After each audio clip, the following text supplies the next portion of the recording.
Good morning, listeners. This is Linda from News in Bed with the headlines that you need to know before getting out of bed.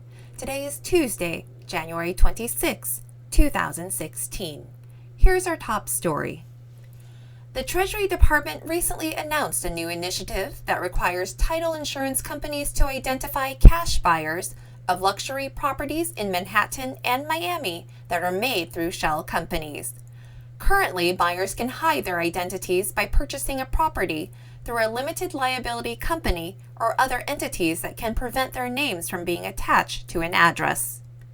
The new rule applies to cash purchases made with shell companies above $3 million in Manhattan and above $1 million in Miami-Dade.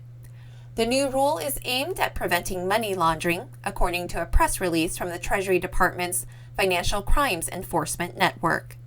FinCEN is concerned that all cash purchases, i.e., those without bank financing, may be conducted by individuals attempting to hide their assets and identity, the agency said in a release. Last year, the New York Times published an investigation that found a growing number of high-end properties in New York City were purchased by shell companies. The report said that in 2014, more than 80% of the sold units in the Time Warner Center were purchased by shell companies.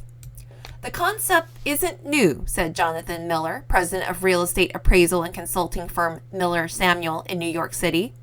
LLCs don't tend to be foreigners. It's more celebrities, high-profile business personnel. They are a very common methodology to provide privacy, and it has a lot to do with safety. He said the new rule would create more hesitation in Manhattan's housing and lending markets that are still working to figure out new regulations from the Dodd-Frank Act. The new rule goes into effect for 180 days starting March 1st. And that is our headline for today.